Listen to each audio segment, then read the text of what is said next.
promover o bem de todos, indiscriminadamente. Esses objetivos e aqueles fundamentos, eles são intercalados por ele não apareceu aqui no slide, mas eu vou ler, por um fundamento que é o pluralismo político. E aí vocês podem dizer, então a política é um fundamento do Brasil, é isso? É isso. E eu não gosto de política, eu acho ruim, nem deveria ser um fundamento do Brasil. Atenção, primeira coisa sobre a política que vocês precisam saber: não existe outra ciência, não há outra coisa que possa nos organizar. A política é o meio que nós temos, que é votar nas pessoas, as pessoas defenderem os seus interesses nas posições de poder e aí executarem esses interesses. Essa é a primeira coisa. Segunda coisa importantíssima: não se interessar pela política é igual a não se interessar pela nossa própria vida, pela vida dos nossos filhos. A gente não tem essa opção. Ah, eu não gosto de política. Primeiro, terceira coisa importante: não confundam a política com os políticos que a representam em determinado momento. Porque você está pedindo para eu gostar do pessoal do mensalão, ou do pessoal do não sei o que, ou sei lá que outro. Não confundam.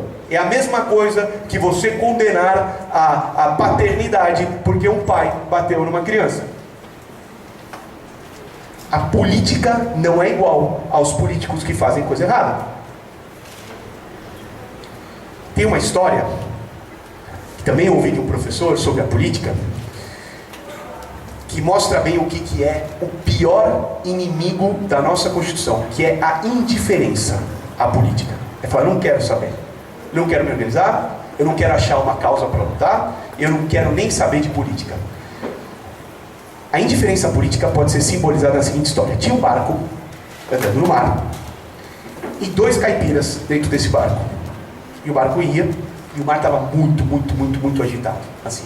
E o barco ia, entrava embaixo das ondas, e subia, e entrava água no barco. Um dos caipiras estava dormindo lá embaixo no barco, no porão, encostado ali num saco, nem preocupado com nada. O outro caipira estava lá em cima, na ponte de comando, do lado do marinheiro, do timoneiro, dizendo o seguinte: mas, ô comandante, o que vai acontecer com a gente? Ele fala assim: se esse mar continuar assim, na próxima meia hora, o barco vira e afunda. Aí ele desce desesperado lá para baixo, fala: Zé, é o seguinte, se o mar continuar assim por meia hora, esse barco vai afundar, a gente tem que mudar a rota, tem que fazer alguma coisa. E o Zé fala: o que me importa? O barco não é meu. Essa que é a indiferença política. Se nós acharmos que não estamos todos embarcados no mesmo barco e formos indiferentes à política, tudo isso é em vão. Não tem como aplicar. Os políticos que fazem coisa errada no Brasil, fazem coisa errada no Brasil porque estão soltos, porque têm a certeza que não tem ninguém de olho neles. Essa é que é a verdade. E por isso que a Constituição conclama todo mundo dizendo o seguinte: exerçam o poder político que vocês têm. Qual o principal poder político que nós temos? O voto. O voto é a coisa mais importante do ponto de vista de exercício do poder político. Por quê? Porque tudo decorre dele. Aí vocês falam: mas é difícil votar. Vejam, ano passado, nós tivemos um mês de julho, como nunca houve antes no Brasil. Vocês sabem por quê? As manifestações, não é? Vejam que no que houve de objetivo, os 30 centavos, o que fez o governo?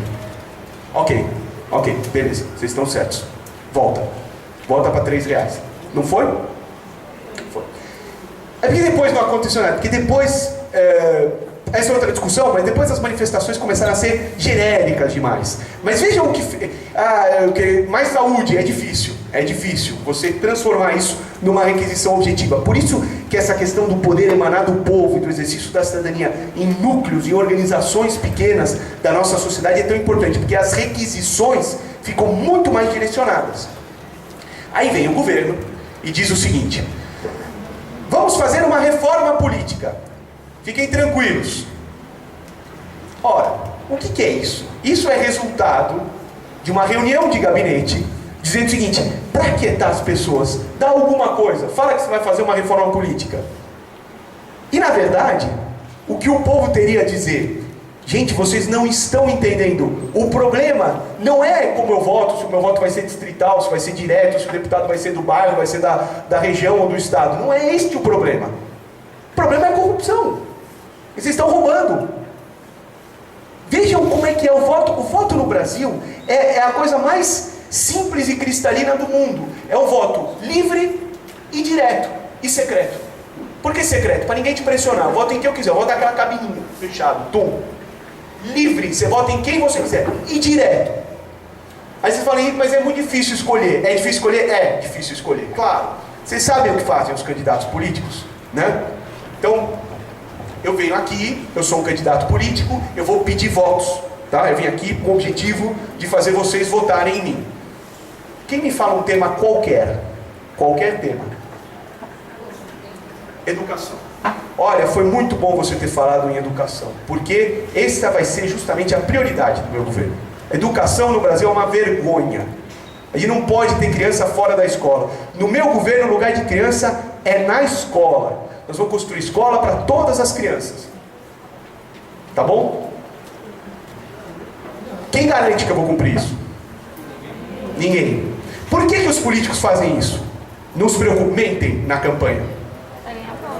Para ganhar voto. Por que eles ganham voto? Porque dá certo. E por que dá certo? Porque a gente vai lá e vota.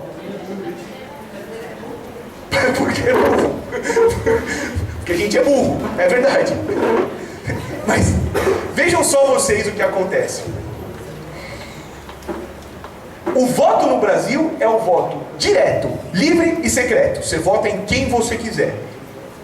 O voto pode mudar muita coisa. Mas a política é feita com base em propaganda e muito dinheiro. E é muito difícil da população escolher. Só que nós temos modernamente acesso à informação. E nós temos que usar essa liberdade. É uma questão de dedicar tempo, de dizer, eu vou me dedicar à política. Quem que é o Joãozinho que foi lá falar que ele ia acabar com o problema da educação? Esse cara já trabalhou com educação? Quem que ele vai pôr na equipe dele de educação? Qual que é o plano dele? De onde ele vai tirar dinheiro para a educação? Esse cara já foi processado ou condenado criminalmente? Ele tem algum processo de improbidade contra ele? Ele já administrou alguma coisa? Qual é o histórico desse cara? Todas essas informações são disponíveis. São disponíveis. Ah, mas eu nunca fui condenado definitivamente por um processo. Claro, você foi condenado só pelo juiz de primeira instância e pelo Tribunal de Justiça. Agora você recorreu para o Supremo. Já correram 10 anos. Mas um juiz e um tribunal disseram que ele roubou. Eu vou votar nesse cara? Não, por melhor que seja a propaganda política dele. Mas isso só vai acontecer se eu me der o trabalho de pesquisar. Ah, mas eu não entendo o processo de improbidade e tal, papapá. Perfeito. Olha, o professor, é o seguinte, a gente localizou aqui um monte de coisa que a gente não entende sobre o nome desse candidato. Tem alguém que a gente possa contatar? Um advogado, alguém que entenda, para explicar para a gente o que é isso aqui? Porque eu vou votar daqui a um mês, eu preciso saber. Experimentem fazer isso, para ver se não acha.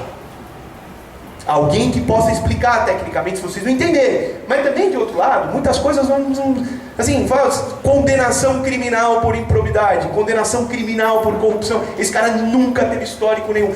Se a população começar a pesquisar, automaticamente as campanhas têm que começar a mudar. Porque ele vai ver que fazer igual a propaganda de margarina não vai dar voto para ele. Que ele vai ter que ir lá e falar, gente, é o seguinte, lembra a minha promessa da educação? Tá aqui, ó, meu secretário é esse, o cara é professor há 30 anos, eu vou tirar dinheiro daqui, o meu projeto é esse aqui. Olha, ele é realista, eu não vou construir escola em um ano, vou construir não sei o quê, bababá. Muda a cara, porque muda a exigência. Hoje em dia, a exigência do povo brasileiro, de maneira geral, é nenhuma. Fala assim, vai lá, faz bota uma imagem de líder, fala o que quiser. Vejam o que aconteceu fisicamente.